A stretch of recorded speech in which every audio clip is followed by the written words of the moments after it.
Assalamualaikum warahmatullahi wabarakatuh. Alhamdulillahirabbil alamin. Wassalatu wassalamu ala asrofil anbiya'i wal mursalin wa ala alihi wa sahbihi rasulillahi ajmain, amma ba'du.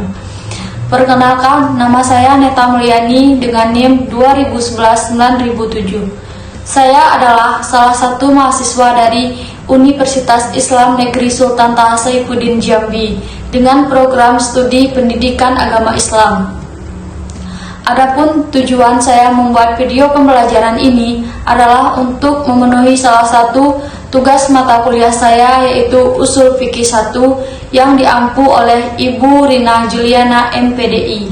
Baiklah, pada video kali ini saya akan menjelaskan tentang konsep dasar usul fikih.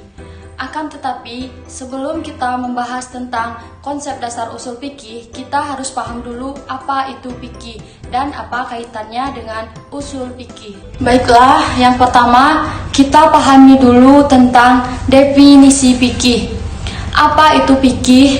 Fikih secara bahasa berarti memahami secara mendalam, mengerti dan ahli. Dari definisi secara bahasa ini, kita jadi tahu bahwa fikih itu menghendaki pengarahan potensi akal. Kenapa demikian? Karena kalau kita mau memahami secara mendalam atau fahmun amiun, mengerti mau paham, itu kita menggunakan potensi akal. Nah, dari sini kita jadi tahu bahwa berarti fikih ini merupakan hasil dari ijtihad ulama.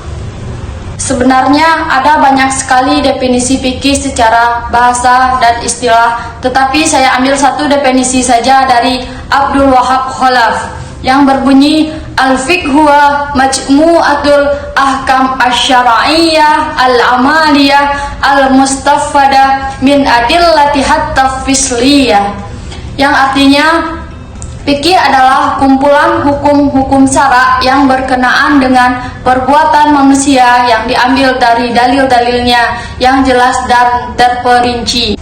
Nah, dari pengertian fikih secara bahasa dan istilah ini, kita jadi tahu bahwa fikih itu berkaitan dengan ketentuan hukum syara, yaitu ketentuan hukum yang berkaitan dengan perbuatan manusia, baik itu yang ditetapkan oleh Allah Subhanahu wa Ta'ala dan Rasul, maupun hukum syara yang ditetapkan oleh para ulama ahli fikih atau mujtahid dari masa ke masa. Sedangkan definisi usul fikih, kita ambil satu definisi saja dari Muhammad Al-Sawkani, yaitu itraqul qawaid allati yatawassalu biha illa istinbatul hikmah syar'iyyah al-fara'iyyah adillati hatta fisliyah, yang artinya fungsi usul fikih adalah mengetahui kaidah-kaidah yang dapat digunakan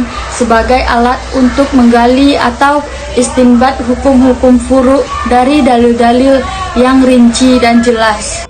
Usul fikih itu gabungan dari kata al-usul dan al-fikih. Al-usul itu jamak dari kata yang berarti suatu yang menjadi dasar atau landasan.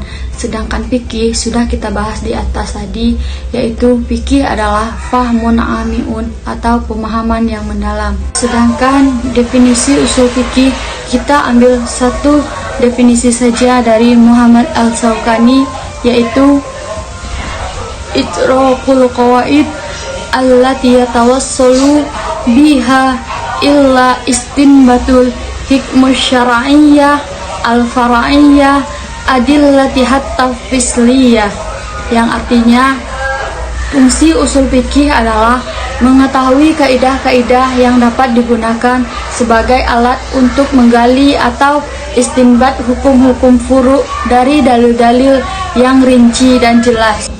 Dari definisi ini kita jadi tahu bahwa usul fikih itu merupakan sarana atau alat yang dapat digunakan untuk memahami nas Al-Quran dan As-Sunnah. Nah, agar dapat menghasilkan hukum-hukum syara dan contoh-contoh perintah untuk melaksanakan sholat, Di dalam Al-Quran sudah jelas ayatnya, yaitu aqimus sholah wa atuz zakah, dan dirikanlah sholat. Maka dari itu perlu metodologi usul fikih.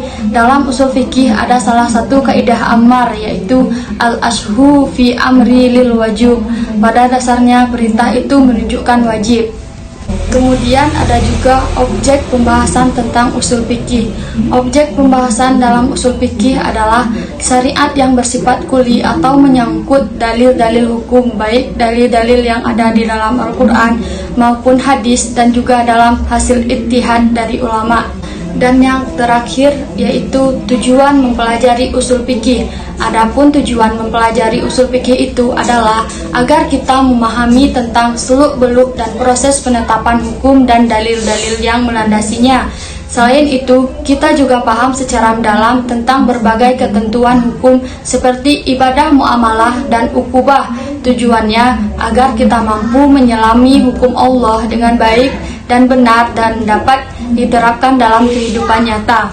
Demikianlah yang dapat saya sampaikan mengenai konsep dasar usul fikih. Semoga bermanfaat buat kita semua. Lebih dan kurangnya saya mohon maaf. Saya akhiri dengan wassalamualaikum warahmatullahi wabarakatuh.